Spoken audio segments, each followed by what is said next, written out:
Hello everyone, welcome back to our video.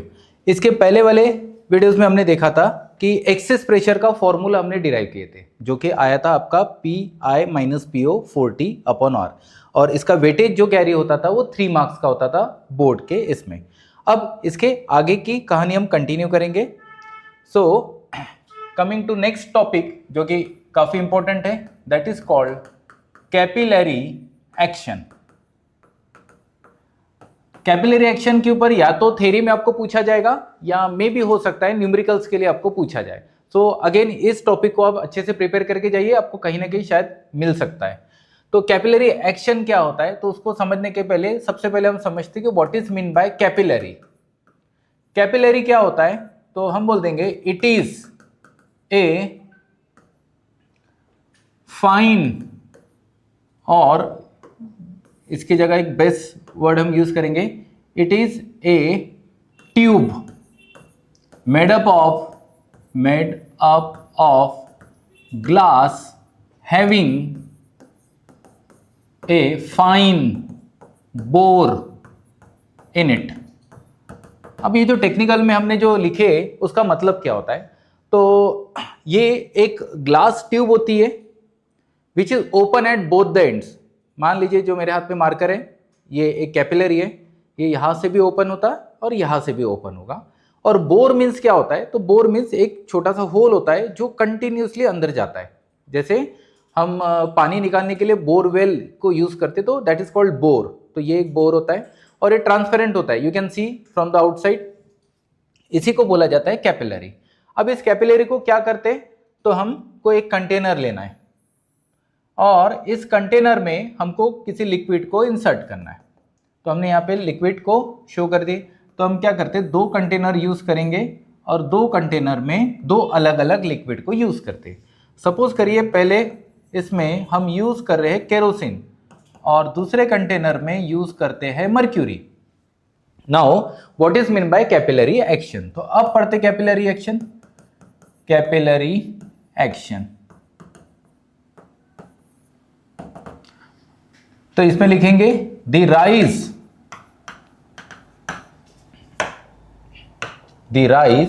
और fall of liquid, the rise और fall of liquid inside the capillary is called as capillary action. Simple word में हमने define किया capillary action क्या होता है, the rise और fall of liquid. मतलब लिक्विड का लेवल कैपिलरी के अंदर बढ़ भी सकता है या फॉल भी हो सकता है। इस राइज और फॉल ऑफ लिक्विड को हम बोलते हैं बेसिकली कैपिलरी एक्शन। अब सवाल यह है कि कौन से लिक्विड के लिए राइज होता है और कौन से लिक्विड के लिए फॉल होता है। तो मैंने 2 एग्जांपल रखा है यहाँ पर, केरोसिन और मर्क्यूरी। केरोसिन जो शेप शो करता है नियर टू वॉल, तो ये होता है कॉनकेव, और मर्क्यूरी जो शेप शो करता है near to wall of the container, ये होता है कॉन्वेक्स। तो अगर आप केरोसिन के अंदर में डीप करते हो कैपिलरी को, there will be rise of liquid level inside the capillary as compare to outer level. और उसी कैपिलरी को अगर हम कहाँ डीप करते हैं, मर्क्यूरी के अंदर में, then there will be definitely fall of the liquid level inside the capillary as compare to outer level. ठीक है, तो केरोसिन के इसमें बढ़ता है और मर्क्यूरी में फॉल डाउन होता है। तो इसी राइज और फॉल ऑफ लिक्विड को हम बोलते हैं बेसिकली कैपिलरी एक्शन। तो हमने 2 चीजें सीखी, एक कैपिलरी क्या होता है, what is mean by capillary, and what is mean by capillary action. अब हमें क्या निकालना है, हमें ये निकालना है कि ये जो लिक्विड का राइज हो रहा है इसकी वैल्यू कितनी होती है, मीन्स इसकी हाइट कितनी है, that we have to find out. तो हम यहां पे लिखेंगे height of liquid level inside capillary. ठीक है, तो लिक्विड का जो लेवल राइज होने वाला है उसकी वैल्यू कितनी होती है, that we have to find out. तो सपोज करिए ये कंटेनर है और इस कंटेनर में हमने थोड़ा सा इसको एनलार्ज शो किए, और ये है हमारी कैपिलरी। ठीक है, यहां पर हमने लिक्विड कुछ ऐसे शो कर रहे कॉनकेव, और यहां पर तो बिल्कुल ऐसा शो करना है। ठीक है, अब जब मैं सामने से देख रहा हूं तो मुझे लिक्विड जो है वो 2 पॉइंट पर कांटेक्ट में दिखता है सॉलिड के साथ, मतलब इस कैपिलरी के साथ में। वो 2 पॉइंट मैंने यहां पर मार्क कर दिए। इन दोनों पॉइंट पर मैं क्या शो कर रहा हूं, एक टेंजेंट बना रहा हूं। ठीक है, ये सरफेस टेंशन होता है, बट जो टेंजेंशियली मैंने यहां पर शो किया, ये क्या करता है, वर्टिकल के साथ में एक एंगल बना लेता है थीटा। ऐसा ही सेम मैं यहां पर शो करूंगा, और ये क्या करता है, वर्टिकल के साथ में एक एंगल बना लेता है, लेट अस से थीटा। अब हमको क्या करना है, इस टेंजेंट टी को 2 पार्ट्स में रिजॉल्व करना है। तो एक पार्ट जाएगा अलोंग एक्स एक्सिस और एक पार्ट जाएगा अलोंग वाई एक्सिस। तो जो पार्ट अलोंग एक्स एक्सिस जा रहा है वो है आपका टी साइन थीटा, और ये होता है टी कॉस थीटा। अगेन यहां पर भी जो आपका बनेगा टी कॉस थीटा, और ये होता है टी साइन थीटा, जो मुझे सामने से दिखाई दे रहा है। बट एक्चुअल में जब मैं उसको ऊपर से देखूंगा, जैसे ये कैपिलरी है और कैपिलरी के अंदर वाटर है या कोई लिक्विड है, जब हम उसको ऊपर से देखेंगे व्हाट वी आर गेटिंग, वो जो एक सर्कल बनता हुआ दिखता है मुझे, वहां पर एक स्फीयर बनती हुई दिखता है। तो वैसा ही स्फीयर मैं यहां बना रहा हूं, जो मुझे यहां पर दिखाई दे रहा है टॉप व्यू से। और हर एक पॉइंट के ऊपर में मैं यहां पर फोर्सेस को शो कर रहा हूं। तो ये होता है T cos theta. What about T sine theta? T sine theta कहां गया? तो टी साइन थीटा का जो मैग्नीट्यूड होता है वो इक्वल होता है, बट डायरेक्शन जो होता है वो अपोजिट होता है। दैट इज द रीजन दोनों फोर्सेस एक दूसरे को कैंसल आउट करते हैं। The only force is remaining, that is T cos theta. तो हर एक पॉइंट के ऊपर में टी कॉस थीटा यहां पर अप्लाई होगा। Therefore net upward force is equal to, अब एक पॉइंट पर टी कॉस थीटा लग रहा है, तो मुझे बताइए पूरे पॉइंट पर नीचे निकालना है टोटल अपवर्ड फोर्स, तो कितना मिलेगा? तो बोलिएगा T cos theta into 2 pi r. समझ में आया 2 पाई आर क्यों आया? 2 पाई आर आपका सरकमफेरेंस है, तो एक पॉइंट पर टी कॉस थीटा, तो पूरे सर्कल पर 2 pi R into T cos theta. This is the net upward force. ये फोर्स लगता है जो क्या कर रहा है, लिक्विड को ऊपर लेके जाएगा। चलिए यहां तक की कहानी हमको समझ में आ गई। नाउ एक बार लिक्विड ऊपर जाने के बाद क्या होगा, इस लिक्विड के ऊपर में एक डाउनवर्ड फोर्स लगता है। क्या लगेगा? उसका weight. So net downward force acting on the liquid inside capillary, तो दैट इज इक्वल टू, वो होता है हमारा mg। तो F इज इक्वल टू कितना मिला? mg। Now replace that m को रिप्लेस करना है। कैसे करोगे? सिंस डेंसिटी का फॉर्मूला लगाइए। डेंसिटी इज इक्वल टू हमको मिलता है mass upon volume. So mass is equal to density into volume. So m is equal to density के लिए हम रो यूज करेंगे। वॉल्यूम क्या होता है? L into B into H, ये बेसिक फॉर्मूला होता है। L इंटू बी क्या होता है? वो होता है एरिया, और h that we have to place. What is area? तो सर्कल का एरिया होता है पाई आर स्क्वायर h। तो मास की वैल्यू मुझे मिल गई है, इस मास की वैल्यू यहां पर पुटअप करिए। तो therefore F is equal to rho pi R square h into G. ये कौन सा फोर्स लगा? ये डाउनवर्ड फोर्स लगा। अब यहां पर एक कंसेप्ट हमको पुटअप करना है। कंसेप्ट क्या बोलता है कि जब लिक्विड के ऊपर में अपवर्ड फोर्स लगा तो liquid will go up, liquid ऊपर चला गया।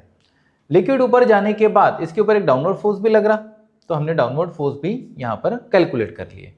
लेकिन एक चीज़ हमको समझ में आ रही है कि लिक्विड जैसे ही ऊपर जाएगा और यहाँ पर अगर आके स्टॉप होता है, उसके बाद यहाँ पर कोई भी मूवमेंट नहीं होगी लिक्विड की।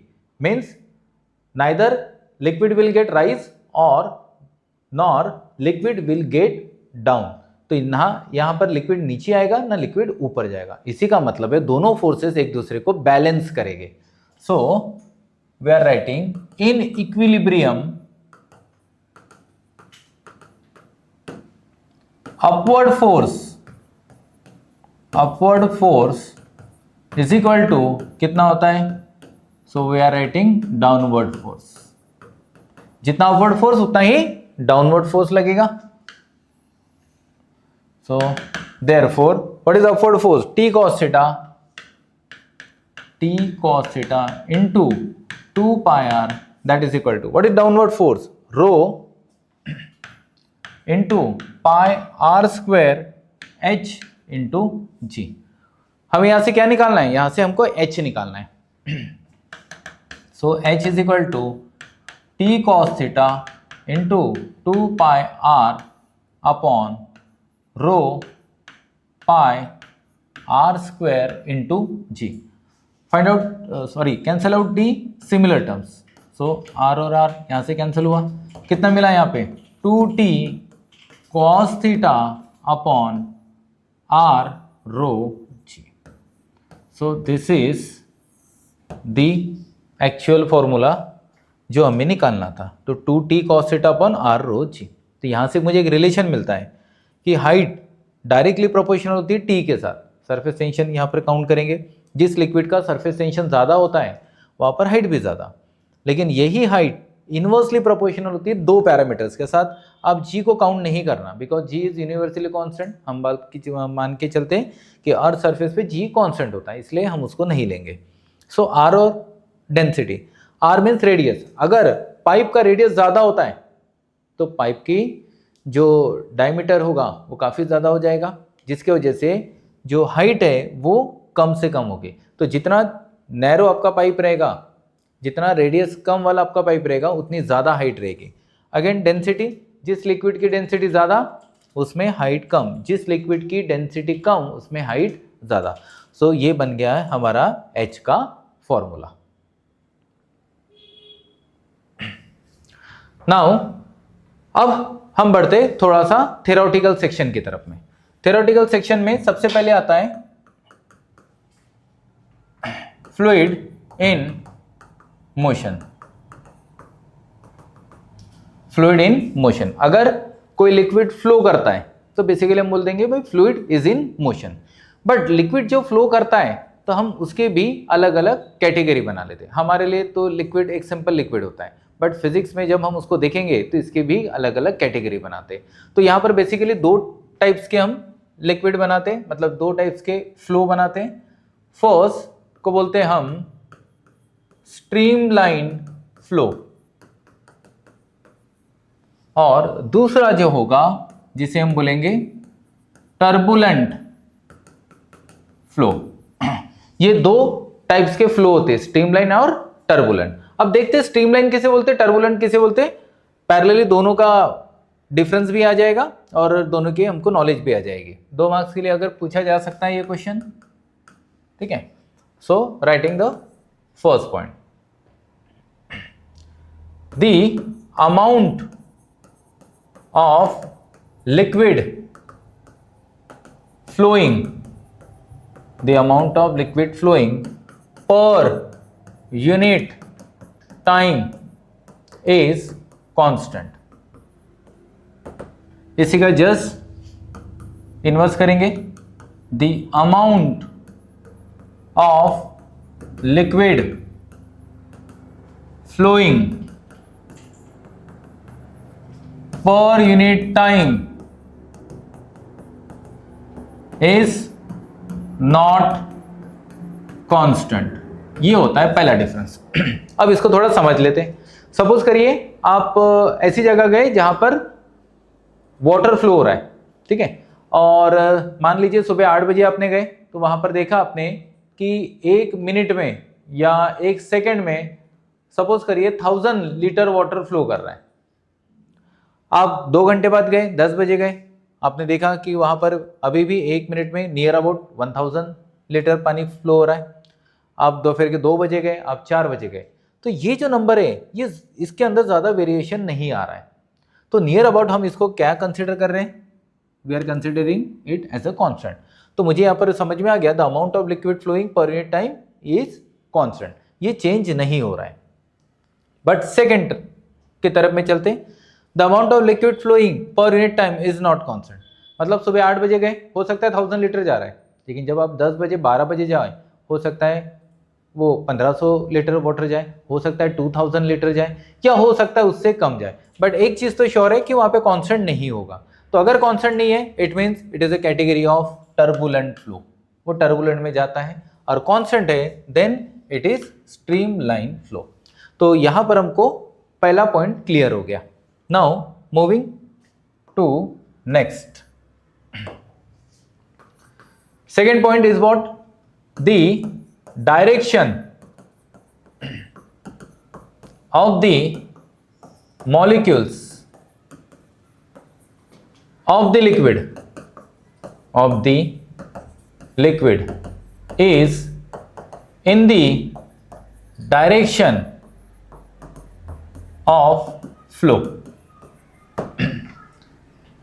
यहां लिखेंगे the direction of molecules are not in the direction of flow। जैसा हमको यहाँ दिया है हमने वैसा ही उसको कॉपी किए, थोड़ा चेंजेस करके। यहाँ बोला गया direction of the molecules of the liquid is in the direction of flow. तो सपोज करिए जो लिक्विड फ्लो कर रहा है ये हमारा इस तरह से कर रहा है, सो this is the direction of flow. Again liquid जो यहाँ फ्लो कर रहा है ये भी कुछ इस तरह से फ्लो कर रहा है,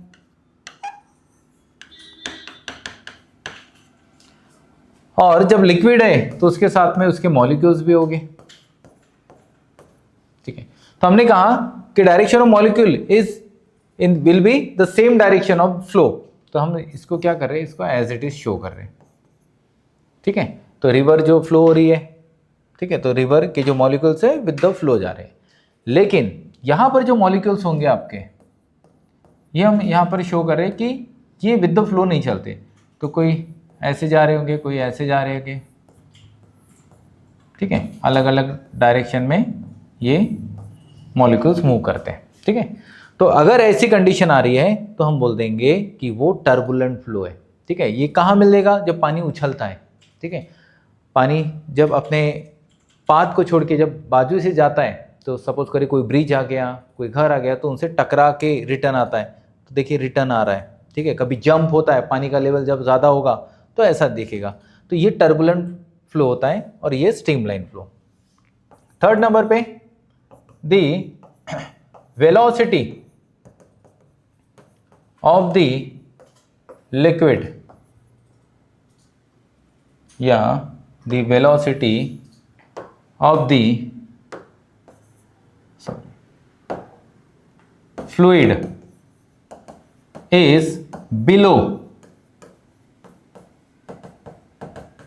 critical velocity। ठीक है, क्या लिखेंगे, the velocity of the fluid is above critical velocity। अब ये क्रिटिकल वेलोसिटी का कंसेप्ट क्या है उसको समझिए।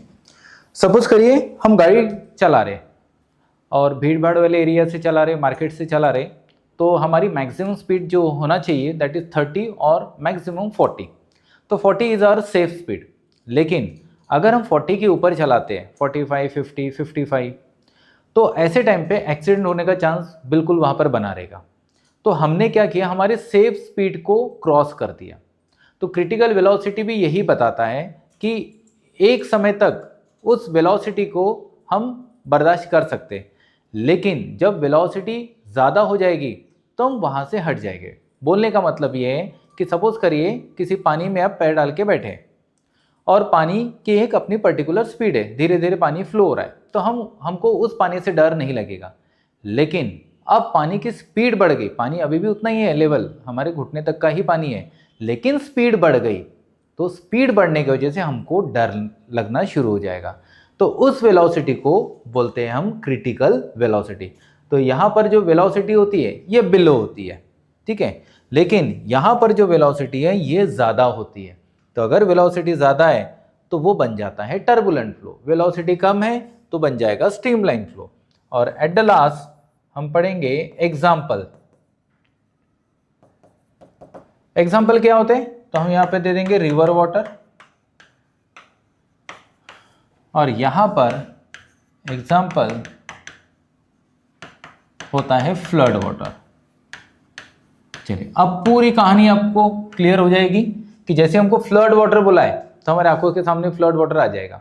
तो फ्लड वाटर जो होता है वो ऐसे ही चलता है, जिसका जो वॉल्यूम होता है वो फिक्स नहीं होता है, कभी ज़्यादा कभी कम होता है, डायरेक्शन ऐसी ही मूव करता है, टकराता है, बहुत स्पीड में मूव करता है, और वेलोसिटी बहुत ज़्यादा होती है, ठीक है, सारी चीज़ों को अपने साथ लेके चला जाता है, ठीक है। तो वो होता है flood water, means turbulent flow.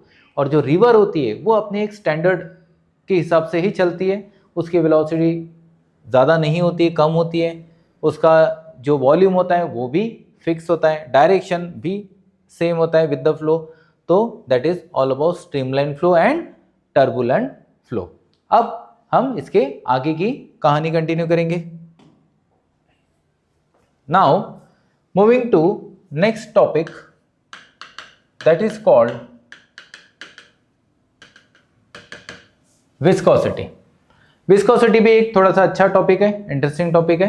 क्या होता है विस्कोसिटी, उसको समझते हैं। Viscosity of the fluid arises due to frictional force present between the layers of the liquid। अब विस्कोसिटी का कंसेप्ट क्या होता है कि सपोज करिए जब भी कोई लिक्विड फ्लो होता है तो वो क्या होता है, वो मल्टीपल लेयर्स में फ्लो करता है। हमारे लिए तो लिक्विड होता है जो फ्लो करता है, या कोई वाटर है या कोई भी हो, तो हमारा जो फ्लो होता है वो इस डायरेक्शन में हो रहा है। और लिक्विड जब फ्लो होता है तो मल्टीपल लेयर्स में होता है। और एक चीज़ हमको पता है कि ये जो लेयर होती है इसकी स्पीड अलग होती है एज कंपेयर टू बॉटम्स, ज़्यादा होती है अपर पे और बॉटम पे स्पीड कम होती है। तो होता क्या है, यहाँ पे जो भी लेयर प्रेजेंट है, ये जो दोनों लेयर्स है, तो पहली लेयर क्या करती है, ऊपर वाली लेयर के ऊपर में एक अपोजिंग फोर्स अप्लाई करती है, और ये जो फोर्स अप्लाई हो रहा है that creates the concept of viscosity। तो viscosity में हमने बोला of the fluid arises due to frictional force present between the layers of the liquid। जिस लिक्विड में फ्रिक्शनल फोर्स ज़्यादा होता है वहाँ पे उसकी विस्कोसिटी ज़्यादा, और जहाँ पर फ्रिक्शनल फोर्स कम होता है उसकी विस्कोसिटी कम। एज एग्जाम्पल हम देखते हैं वाटर, तो वाटर की विस्कोसिटी कम होती है, बट सिरप या हनी अगर हम देखते हैं इनकी विस्कोसिटी ज़्यादा होता है। इट मीन्स दैट कि उनके बीच में जो फ्रिक्शनल फोर्स होता है वो ज़्यादा होता है। तो चलो ये तो विस्कोसिटी हमको समझ में आ गया। उसके बाद हमको पढ़ना है इसमें जो लॉ हमारे आने वाले, तो लॉ कौन सा आएगा, तो लॉ इसी में हम स्टार्ट करते हैं, that is Newton's law of viscosity. Simple सा है, न्यूटन्स लॉ ऑफ विस्कोसिटी। अब न्यूटन्स लॉ ऑफ विस्कोसिटी क्या कहता है, the viscous force present between the layers is directly proportional to the area of the layer and velocity gradient। ठीक है, अब ये जो लॉ है बड़ा सिंपल सा लॉ है। न्यूटन का क्या कहना है कि आपके पास जो लिक्विड है इनके बीच में एक विस्कस फोर्स होता है, विस्कोसिटी से क्रिएट हुआ विस्कस फोर्स। तो ये जो विस्कस फोर्स होता है ये डायरेक्टली प्रोपोर्शनल होता है एरिया के साथ में। एरिया किसका? एरिया ऑफ द लेयर का। मान लीजिए जो एरिया होगा लेयर का वो इतना होगा, जस्ट मेरे फिंगर्स के डायमीटर के जैसा। तो यहाँ पर देखो एरिया कम है तो फ्रिक्शनल फोर्स भी कम। लेकिन सपोज करिए अगर एरिया इतना ज़्यादा होगा दो लेयर्स के बीच का तो फ्रिक्शनल फोर्स भी ज़्यादा। तो F directly proportional to A। साथ ही साथ में हमने एक और चीज़ यहाँ पर इंट्रोड्यूस की है, F directly proportional to velocity gradient. Now what is velocity gradient? तो वेलोसिटी ग्रेडियंट मतलब change in velocity with change in distance.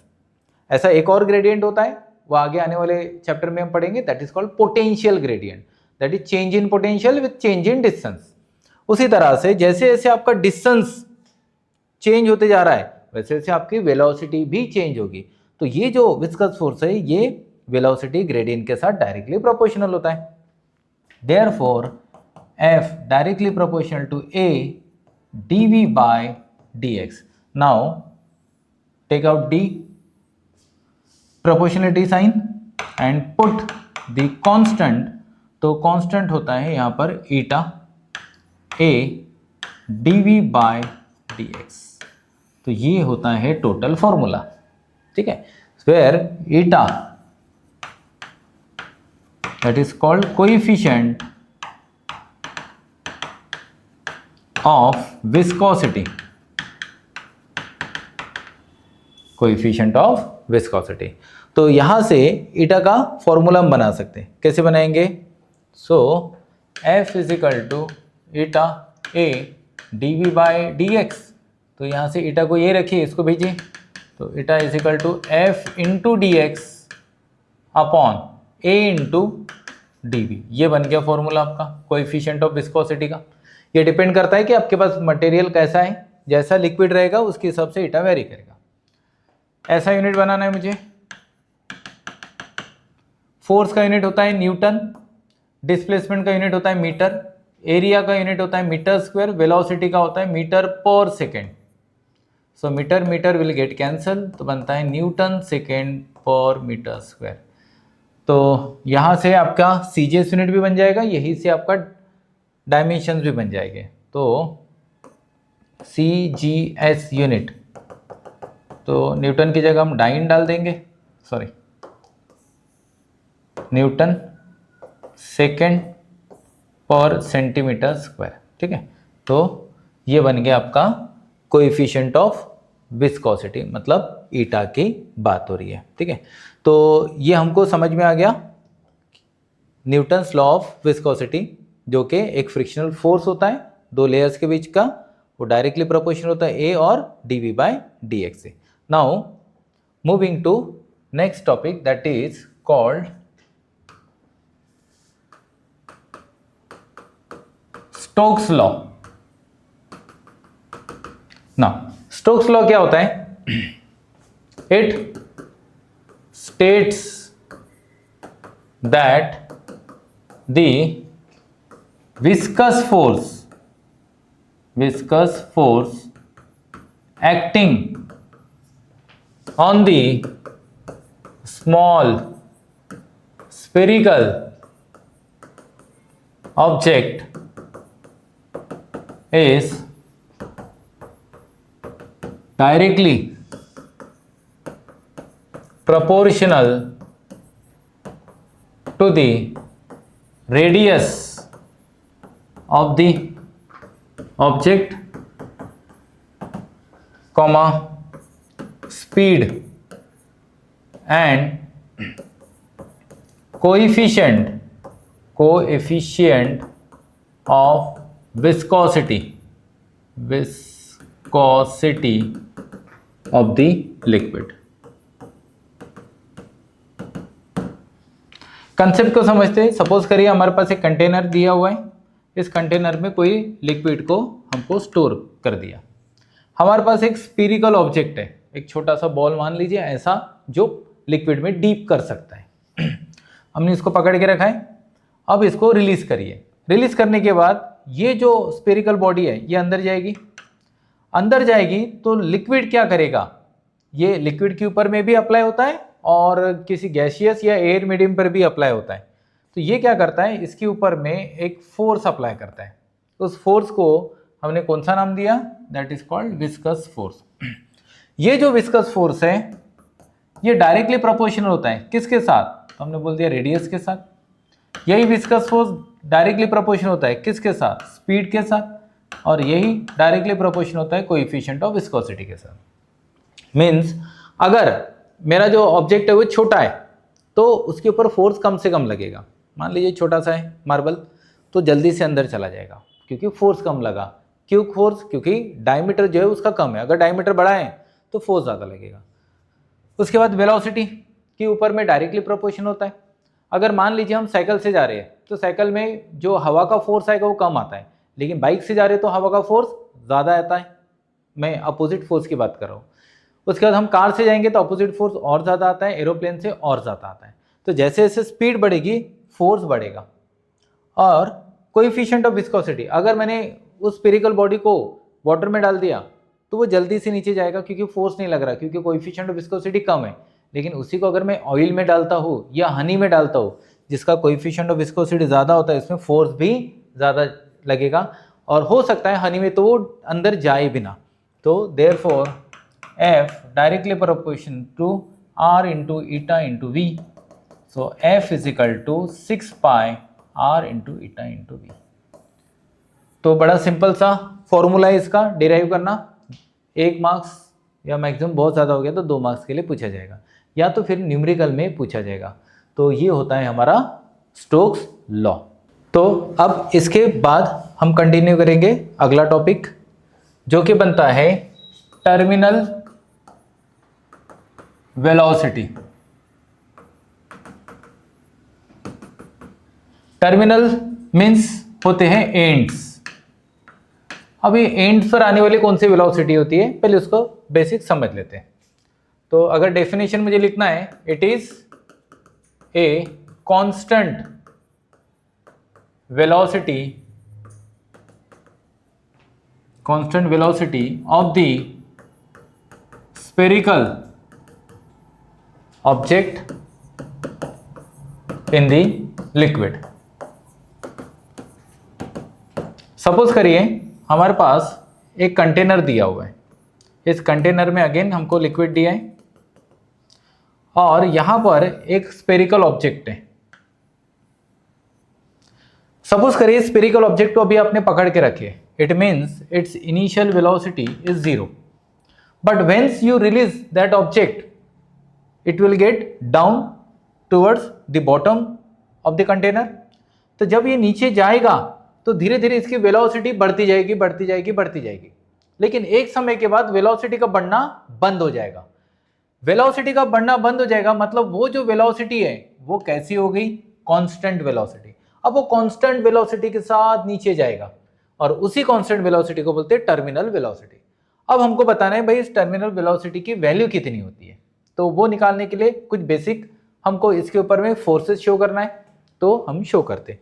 सबसे पहले तो बॉडी का जो वेट है वो मान लीजिए डाउनवर्ड डायरेक्शन में जा रहा है। साथ ही साथ में लिक्विड क्या करेगा, अपने तरफ से एक विस्कस फोर्स भी तो अप्लाई करेगा F नाम का। इनके अलावा एक और फोर्स होता है जिसको बोलते हैं हम बायंट फोर्स। मान लीजिए ये F' नाम का, या अब थ्रस्ट भी बोलते हैं इसको। बायंट फोर्स आपने लोअर स्टैंडर्ड में पढ़े थे कि पानी खुद क्या करता है, ये अपने तरफ से फोर्स अप्लाई करता है। जैसे फॉर एग्जांपल कुएं में से रस्सी डाल के पानी खींचना है, तो उस टाइम पे हमें ज़्यादा फोर्स लगाने की ज़रूरत नहीं होती क्योंकि पानी खुद क्या करता है, उस बकेट को पुश करता है। बट जब वो बकेट सरफेस तक आ जाती है, then after that you have to apply your whole energy. उस टाइम पे आपको पूरी एनर्जी लगा के उसको खींचना है, तो वहाँ पर आपका बायंट फोर्स खत्म हो जाता है। तो एफ डैश जो है वो मैंने बाइंड फोर्स ले लिया। Let F is the viscous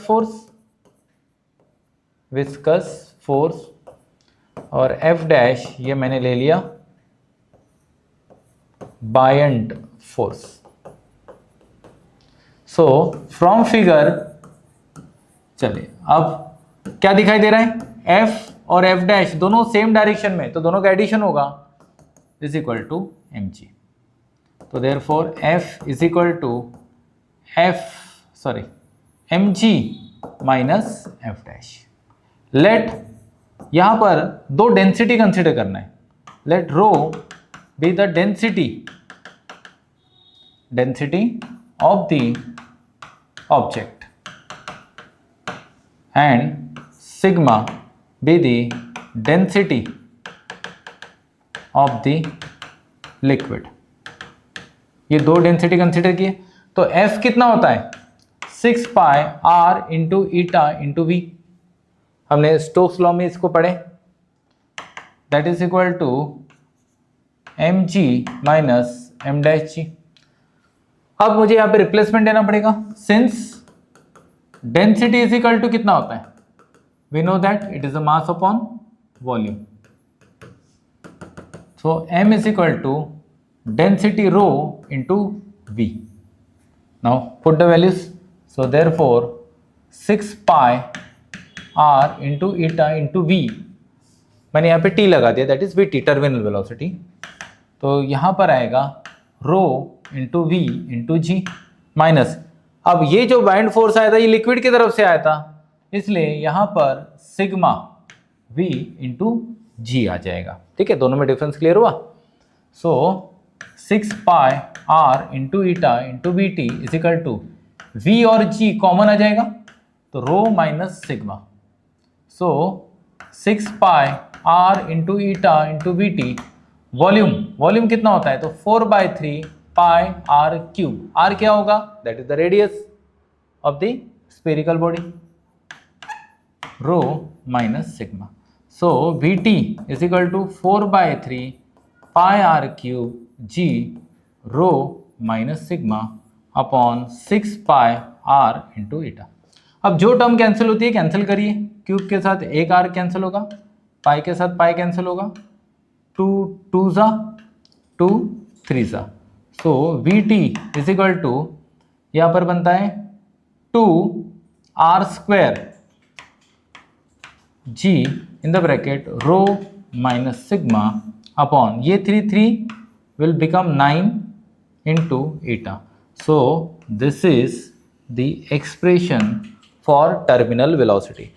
जब हम इसको कंप्लीट थ्योरी के साथ लिखेंगे, so at that time we are getting 3 marks. तो ये पूरे 3 मार्क्स के लिए बनता है, लेकिन इसको आपको थ्योरी के साथ अटैच करके आपको इसको लिखना है। सो this is all about the terminal velocity.